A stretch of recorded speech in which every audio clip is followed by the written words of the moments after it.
Priscilla's fingers had stopped shaking.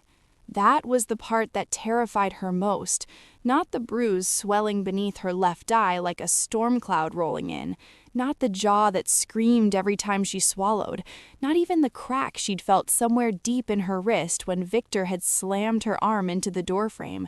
It was the stillness, the body's quiet surrender after it had tried everything else. The tiles were cold against her spine. She hadn't remembered sliding down the wall. Her phone screen was the only light, a pale, indifferent glow that made the blood seeping through the bandage on her wrist look almost black. Outside, Victor's boots struck the hardwood in that slow, deliberate rhythm she had memorized the way other women memorized lullabies. 3 steps, pause, 2 steps back. Priscilla. His voice was soft now. It was always soft now, in the aftermath. Baby, come out. Let me see what I did. Let me fix it. Victor Ashby, the man who had once knelt in the front row of her final stage performance with white orchids in his hands and tears she'd mistaken for wonder. The man who'd spent the last 2 years teaching her that her body was not her own. She knew better than to answer. Silence fed his rage, but words fed it faster. She opened her messages with her good hand and scrolled to her brother Dre's name. She'd only meant to tell him where she was, just in case, just so someone would know to look. Her thumb missed, the screen blurred. She hadn't noticed her hands were shaking again until the message had already sent. Locked in bathroom, 4114 Whitmore Place, Apt 9C. Please hurry. I think he's going to kill me tonight. She stared at the conversation thread, a number she didn't recognize, not even close to Dre's. She scrolled up. There were no prior messages, just her plea floating at the top of an empty screen like a coin thrown into a well she'd never meant to find. Outside, Victor's boots stopped. The door handle moved, and then her phone buzzed. Unknown. I've been waiting for a reason to kill him. Unknown. Stay behind the door. Priscilla pressed herself flat against the wall. She didn't know who had just answered her. She didn't know if this was Mercy or something far more dangerous dressed in its clothes. She only knew one thing, with the bone-deep certainty of a woman who had learned to read a room the way dancers read a stage. Whoever had just replied was already moving. The door came off the hinges at 11:47 p.m.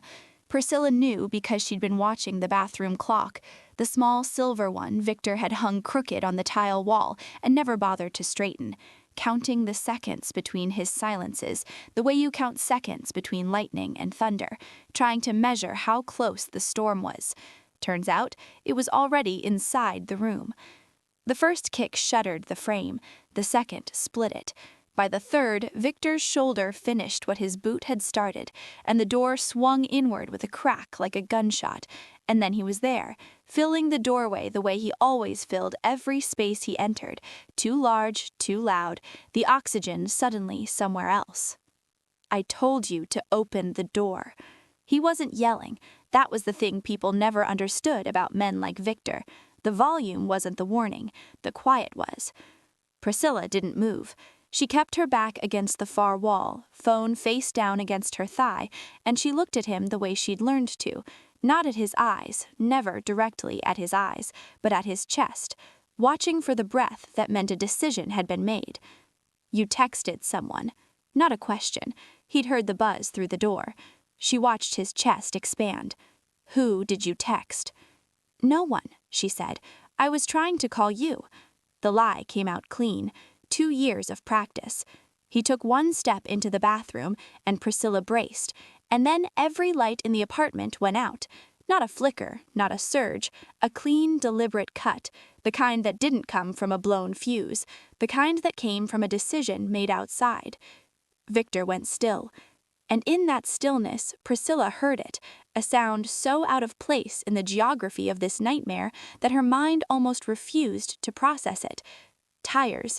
More than one vehicle, moving slowly, rolling to a stop on the street 4 floors below, with the kind of practiced quiet that had nothing to do with courtesy and everything to do with discipline. Victor moved to the window. Whatever he saw there stripped something from his face that Priscilla had never seen leave it before. Not rage, not calculation, something older and more animal. Fear. "Who did you call?" He turned back to her, and his voice had changed, higher now, the softness gone, scraped away to something raw underneath. "Priscilla, who the hell did you call?" She looked at him in the dark, this man who had made her small for so long she'd nearly forgotten she'd once commanded a stage. Downstairs, she heard a car door open, then another, then the sound of unhurried footsteps crossing concrete, moving toward the building entrance without hesitation, without announcement, like men who had never needed to knock. She heard Victor before she saw what happened to him, a sound like furniture rearranging itself, sharp, efficient, final, and then nothing. No cursing, no threats, just the specific silence that follows when a very loud thing is suddenly completely switched off. Then the bedroom doorway filled with a different shape entirely. He was tall in a way that had nothing to do with height, the kind of tall that came from the absolute certainty that no room had ever been built that could contain him. He wore a dark coat, collar open at the throat, and he moved through her destroyed apartment the way water moves through a broken dam, not forcing anything, simply occupying every space that opened before him. He stopped in the bathroom doorway, looked at her. Priscilla didn't breathe. His face was still, not cold, still, the way a blade is still before it moves. He had sharp angles and a mouth that looked like it had long ago stopped practicing expressions it didn't mean, and his eyes in the dark were the particular dark brown that reads as black until the light catches them right. The light caught them now. "You stayed behind the door," he said. His voice was low, unhurried, faintly accented in a way that shaped the edges of his words without softening them. "You told me to," Priscilla said. She didn't know why she said it, some reflex, the dancer's instinct to follow a cue even when the stage had caught fire. Something moved at the corner of his mouth, not quite a smile. He crouched down to her level then, and that was when she saw it. His collar had fallen open with the movement, and crawling up from beneath the dark fabric, up the left side of his neck and curling beneath his jaw, was ink. Black and deep and extraordinarily precise, a dragon rendered in a style so detailed it looked less like a tattoo and more like something that had grown there, scales layering into scales, a single clawed hand reaching toward his jawline as though testing the edge of his face for weakness. She'd heard stories about that mark. Any woman who'd spent time in certain corners of this city had. She just hadn't believed the man was real. "Kang Min Jae," she said. It came out as barely anything. He didn't confirm it. He didn't need to. He simply held out his hand, steady, unhurried, the dragon's claw inches from her face, and waited with the patience of someone who had never once been told no and was somehow choosing to ask anyway. Priscilla looked at his hand, then at the doorway behind him, where Victor was no longer standing. She thought about the stage, about what it felt like to step into a spotlight before you were ready, knowing the music had already started. She took his hand. She didn't remember the drive. She remembered the leather seat, cool and impossibly soft against the back of her neck. She remembered the city lights dissolving past the tinted window like watercolors left in the rain. She remembered Min Jae's coat placed over her without a word, without asking, the weight of it settling across her chest like a decision she hadn't made yet. After that, nothing, just the first unguarded sleep she'd had in 2 years. She woke to cream-colored ceilings and the kind of quiet that costs money. The room was large enough that her entire apartment could have fit inside it with space left over for apology. The bed was, she pressed her palm flat against the sheets, real silk. The kind that didn't whisper when you moved but simply yielded, frictionless, as though it had no opinion about what happened on top of it. Pale morning light came through floor-length curtains that someone had drawn to precisely the right width, not too much, not too little. On the nightstand, water, 2 white pills she didn't recognize, and a phone, not hers. Her wrist had been properly dressed while she slept, clean bandaging professionally applied. She stared at it for a long moment, at the careful, anonymous care of it, and felt something complicated move through her chest. She got up.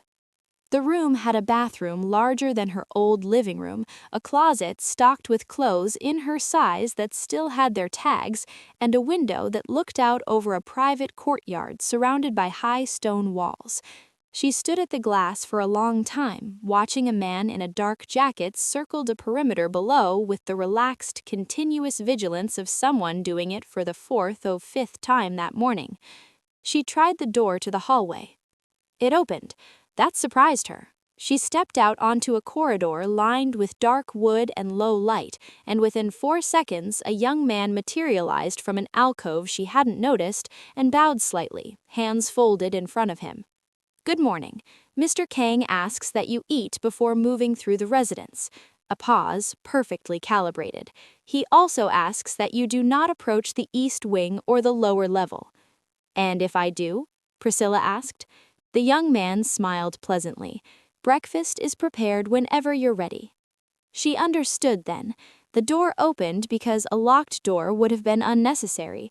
There was nowhere to go that hadn't already been accounted for. Every exit was guarded not with bars but with the quiet architecture of absolute control, a courtesy so complete it functioned identically to a cage. She almost laughed. Victor had locked her in a bathroom. This man had locked her inside comfort itself, surrounded her with silk and silence and someone else's clothes in her exact size, and called it hospitality.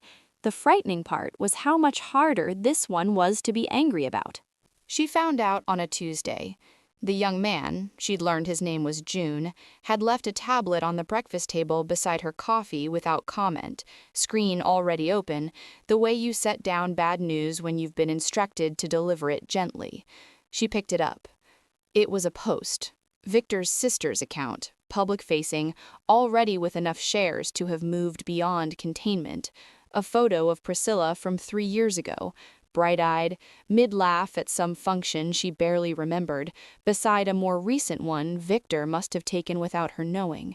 She looked hollow in it, diminished. He'd chosen well. "Please help us find her. Our family is devastated. Priscilla has been struggling for a long time. We've tried to get her help, but she refused. We believe she may be in danger from herself. If you see her, please do not approach. She is not well." Priscilla set the tablet down, picked up her coffee, set that down too. She read it again because the first time she'd read it the way you read something you expect to be able to disprove, and the second time she read it the way you read something that has been constructed by someone who knows exactly which details to include and which to leave out. Victor had always been intelligent. She'd mistaken it for safety once. By mid-morning it had spread further. A second post from a cousin, then a third from someone she'd considered a friend, sharing it with a broken heart emoji and praying for her family. Within an hour there were comments, strangers theorizing, people who had never met her sketching her instability in confident strokes, building a woman out of implication and concern-shaped cruelty. She always seemed off. "I heard she just abandoned him. Mental illness is so sad. I hope they find her." June appeared in the doorway. "Mr. Kang is aware." "Good for Mr. Kang," Priscilla said.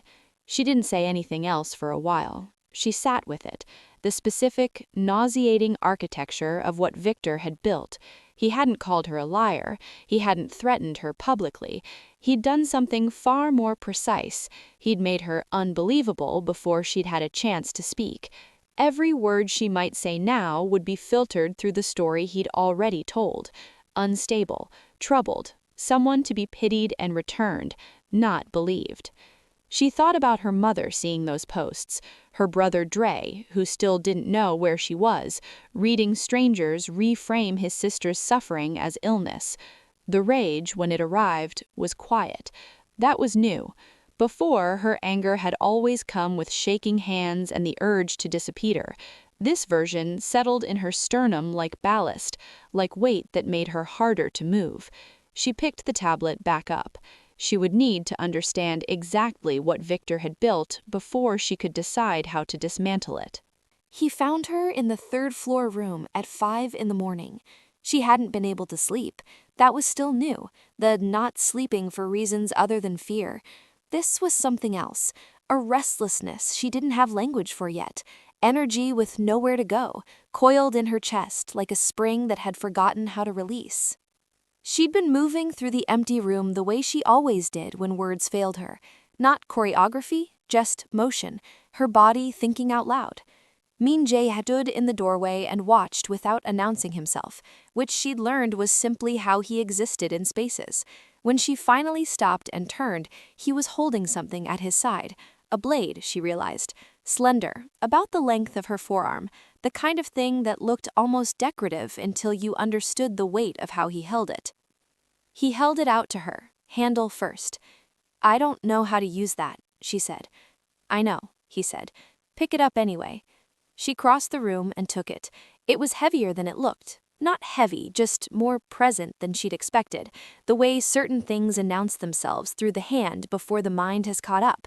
He repositioned himself beside her, close but not crowding, and adjusted her grip without explanation, his fingers moving hers into place with the impersonal efficiency of a director correcting form. "You lead with your shoulder before you move," he said. "Every time. That's a dance habit. It's a warning. In dance, it's intention. Here, it tells someone what's coming before it arrives." He stepped back. Again. She moved. He watched. "Your balance is already right," he said, and she heard in it not a compliment but an observation, the way an engineer notes a structural advantage. You already know how to be still before you move. Most people don't. They leak energy before the moment. You hold it. She tried again. He corrected the angle of her elbow, the placement of her weight. A dancer thinks about where the movement ends, the finish position, the picture it makes. Yes. Stop thinking about that. Think only about the beginning. The rest follows. It was, she realized, the opposite of everything she'd been trained to do. Performance was about the arrival, the shape you made in the air, the image that landed in the audience's eyes. What he was describing was something that happened before the audience existed, before the lights, in the space between decision and action, where no one was watching. She understood that space. She'd spent 2 years living in it, that held breath before Victor's moods broke one way or another. She adjusted her grip. She stopped thinking about where it ended. She moved, and this time Min Jae said nothing, which, she had learned, was the only version of approval he gave. She found him in a room she wasn't supposed to enter. Not the East Wing, not the lower level. This was a study on the 3rd floor that June had never specifically mentioned, which she decided meant it didn't count. The door had been slightly open. She told herself that mattered. Min Jae was standing at a long table with his back to her, coat off, sleeves pushed to the elbow, the dragon on his neck fully visible in the warm lamplight. He was looking at something spread across the table surface. He didn't startle when she entered. She was beginning to understand he didn't startle at anything. "You skipped a chapter," he said. She stopped. "What?" He stepped aside. The table held a shallow display case, the kind used for documents or photographs, sealed under glass. Inside it, arranged with a precision that suggested neither accident nor casual miss, were programs. Theater programs, she realized. Different venues, different years, the paper aged to varying shades of ivory. Beside them, ticket stubs, a dozen, maybe more, all from different dates. All with her name on them. Priscilla moved closer. Her own face looked up at her from a program cover. Younger, pre-Victor, jaw lifted mid-performance, the stage lights making her look like something that had been set on fire in the best possible way. She remembered that night, the Aldridge Theater, her final professional performance before the company dissolved and Victor's voice had begun filling the silence that followed. She looked at the ticket stubs, front row, every one. "You were there," she said. "Yes." "All of these nights?" "Yes." She turned to look at him. He was watching her with that same stillness, not the stillness of someone withholding emotion she'd come to understand, but of someone who had long ago learned to carry it without spilling it. You never came backstage, never introduced yourself. No. Why? He was quiet for a moment. Then he reached into the inside pocket of his coat, which was draped over the chair beside him, and placed something on the glass case in front of her. A single ticket stub, older than the others, the paper soft with handling. Her first professional performance, 14 years ago.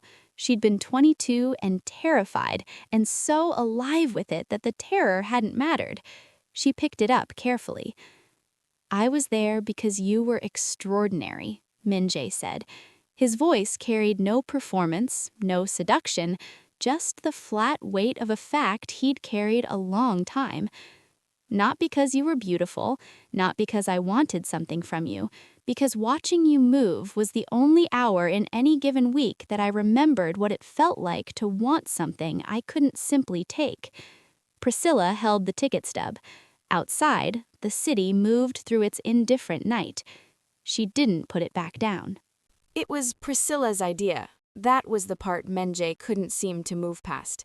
He'd stood at the window of the study while she laid it out, his back to her, shoulders carrying the particular tension of a man exercising restraint he wasn't accustomed to needing. She'd watched the dragon on his neck shift as his jaw tightened and kept talking anyway.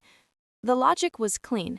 Victor had built his campaign around her silence. Her absence was the canvas he was painting on. Every day she stayed hidden, he added another stroke, another concerned post, another tearful interview with a local news outlet, his eyes perfectly dry beneath the performance of grief. He was getting comfortable, and comfortable men made mistakes, but only if you gave them something to reach for. He won't come for a threat, she said.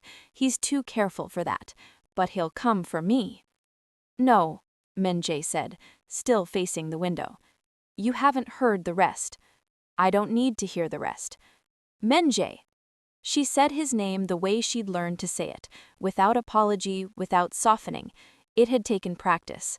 Look at me. He turned. She had learned to hold his gaze by then, to stand inside the full weight of his attention without flinching. It had been like training a muscle she hadn't known was atrophied. Victor doesn't know what I know now, she said. He still thinks I'm the woman on those bathroom tiles. That's the only version of me he's accounted for. Something shifted in Min-jae's expression, not agreement, something more reluctant than that. She pressed forward, a public appearance, carefully choreographed, deliberately brief, enough to surface the narrative, to make the smear campaign visible for what it was. She'd be seen, she'd be composed, and she'd be exactly where Victor could find out about it, which meant exactly where Victor would come. His obsession wouldn't allow otherwise. She knew that the way she knew her own heartbeat, intimately, involuntarily, from years of unwanted proximity. And when he came, he wouldn't be walking into her world anymore. He'd be walking into Min-jae's. The silence afterward was long enough that she heard the building settle around them. You'd be visible, Min-jae said finally. That's the point. If something went wrong, then your people handle it. She paused. That's what you do, isn't it? Handle things? He looked at her for a long moment, with that unreadable stillness she'd spent weeks learning to interpret. She watched him weigh it, watched him find, as she had, that the logic held. You'll do exactly what I tell you, when I tell you. Within reason. Without negotiation. She almost smiled. We'll see. It wasn't agreement, but he turned back to the window and he didn't say no again, and in Min-jae's vocabulary she'd learned that those two things were essentially the same. The venue was a converted warehouse on the edge of the city's forgotten quarter, the kind of place that appeared on no registry and answered to no authority except the one currently occupying it. Priscilla had been in rooms full of dangerous people before. She'd just never known it at the time. She knew it now. She wore black. Min Jae's people had seen to that, something architectural and precise that moved with her the way good clothing always had, like a second understanding of her body. Her wrist had healed to a dull ache she'd stopped noticing. The bruise beneath her eye was gone. She walked into the warehouse at Min Jae's left side and felt the room recalibrate around her entrance the way a stage always had. That particular shift in collective attention she'd spent years learning to inhabit. She found Victor in 12 seconds. He was across the room, dressed well, flanked by two men who were trying to look like they weren't flanking him. He'd always been good at surfaces. His face, when he saw her, moved through several expressions too quickly: shock, rage, calculation, before settling on the smile he used when he wanted to appear in control of something that was already gone. He crossed the room. Of course he did. She'd known he would. "There she is." His voice carried that old familiar warmth, the one she'd once confused for love. "Baby, do you know how worried everyone has been?" "Victor," she said. He reached for her arm, the old reflex, the proprietary grip, and she moved, not away, toward him, inside the reach, close enough that his hand closed on nothing, and she felt his confusion in the half-second before he could conceal it. A dancer's instinct: use the momentum, don't retreat from the force, redirect it. "You're embarrassing yourself," she said, quietly, just for him. "Everyone in this room knows whose house you just walked into." His eyes cut sideways, taking inventory for the first time, reading the room the way he should have read it before he'd walked through the door, and finding in it the precise, patient attention of men who had been waiting for him specifically. Something moved across his face, the same thing she'd seen in the bathroom doorway when the lights had gone out and the SUVs had rolled silently to a stop below. "You don't know what you've gotten yourself into," he said, quieter now. "No," Priscilla said, "you don't." She stepped back, one clean, deliberate step, the way you step back from a mark at the end of a performance, not retreating, simply finished. She watched Victor's gaze go to Min Jae, who had not moved, who had simply been standing slightly behind her this entire time, with the stillness of something that had already decided. Victor's men, she noticed, were no longer beside him. She turned away from her husband for the last time. The music, somewhere in the building, kept playing. Victor Ashby was reported missing on a Thursday. His sister posted first, a mirror image of what she'd posted about Priscilla weeks earlier, the symmetry so precise it almost felt like justice wearing a costume. Concerned friends, tearful appeals, a man who had simply, inexplicably, stopped being somewhere. The comments filled with the same confident speculation, the same strangers building a story from inference and assumption. Priscilla read it at the long table in Min Jae's study, both hands wrapped around her coffee, and felt nothing. She sat with that nothing for a while, checking it carefully, making sure it wasn't something else in disguise. Numbness, denial, grief for the man she'd once believed he was. But no, it was simply nothing. The specific, clean absence of a weight she'd been carrying so long she'd forgotten what it felt like to stand without it. She set her phone down and finished her coffee. June appeared in the doorway at precisely 9 o'clock. He'd been doing that since the warehouse, appearing at intervals, small courtesies offered with the formality of something that had quietly shifted in her status and not yet been named aloud. "Mr. Kang asks if you'll join him downstairs." Not the lower level. She'd understood for some time now that particular restriction had expired, the way provisional things do when the conditions that made them necessary no longer exist. She followed June to a room she hadn't seen, long, low-lit, with a table at its center around which sat 7 men who stopped their conversation when she entered. Not the startled silence of interruption, the prepared silence of expectation. Min Jae stood at the head of the table. He looked at her the way he'd looked at her from the beginning, with that unsparing attention that had once unsettled her and now felt, simply, like being accurately seen.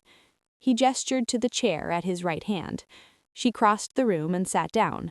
The silk of her sleeve caught the lamplight, and she thought briefly of bathroom tiles and cracked phone screens, and a clock she'd watched while counting the seconds between lightning and thunder. She thought of her first professional performance, 22 years old and terrified, and so alive with it the terror hadn't mattered. She felt something like that now. "There are people at this table," Min Jae said, to her and to the room simultaneously, "who have questions about your presence here." "I imagine so," Priscilla said. "Do you have answers?" She looked around the table. 7 faces, ranging from neutral to skeptical to something that was working hard to appear like neither. Men who had built their world on the precise measurement of what other people were made of. She thought of Victor calling her broken, unstable, something to be returned. "Ask them," she said. At her left, the faintest shift in Min Jae's expression. Not quite a smile. Close enough. The meeting began. She never went back to dance professionally. People who had followed her career assumed it was the injury, the wrist, which had healed cleanly but carried a particular ache in cold weather that she'd stopped trying to explain. Others, the ones who had seen Victor's posts and drawn their conclusions, assumed it was everything else, the instability, the troubled woman who had vanished and reappeared, changed in ways they couldn't quite articulate but felt uncomfortable around. Let them, she thought. She danced sometimes in the early mornings, alone in a room on the 3rd floor that Min Jae had quietly converted, mirrors along one wall, the floor cleared, a speaker in the corner that she controlled entirely. No audience, no choreography, nothing to execute or perfect or offer up for judgment. Just her body remembering what it had always known before anyone had taught it to be afraid. Min Jae never watched. She knew because she'd checked, in the beginning out of the old reflex, scanning for observation the way prey scans for stillness in tall grass. But the door was always closed when she emerged, and he never mentioned it, and she understood eventually that he was giving her the only thing she'd never thought to ask for, something that belonged to no one else. The syndicate was not a good world. She had no illusions about that. She had sat at enough tables by now, heard enough of what happened in the lower level and the East Wing and the places that didn't appear on any registry, to understand precisely the nature of the thing she had stepped into. She had chosen it anyway, not from desperation, not from gratitude, not from the particular vulnerability of a woman who had been saved and confused rescue for love. She had chosen it because she had looked at the life that waited for her outside these walls and understood that the woman she was becoming had no place in it. The world that had watched Victor's posts and nodded along, that had heard her silence and filled it with comfortable narratives, that had seen her broken and called it her nature, that world had nothing left to offer her. This one, at least, was honest about what it was. On a Friday evening in late autumn, she stood at the window of the study and watched the courtyard below, where 2 of Min Jae's men ran drills in the cold, their breath rising in white clouds, their movements precise and unhurried. Min Jae came to stand beside her. He didn't touch her. He looked out at the same view, the city rising beyond the stone walls, indifferent and luminous and endless. "Any regrets?" he asked. He asked it the way he said most things, without performance, without the weight of a desired answer. Priscilla considered it honestly, the way she tried to consider everything now. The bathroom tiles, the clock on the crooked wall, the phone screen glowing in the dark, and a message sent to the wrong number, and a world that had cracked open along that fault line and become something else entirely. "Not yet," she said. Outside, the city carried on. So did she.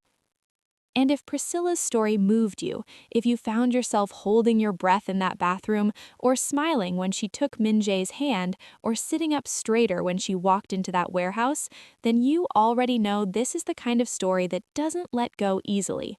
Like and share this with someone who needs to see a woman rebuild herself from the inside out. Subscribe so you don't miss what's coming next, because Priscilla has a seat at the table now, and the syndicate has enemies she hasn't met yet. The next chapter starts where safety ends. Don't miss it.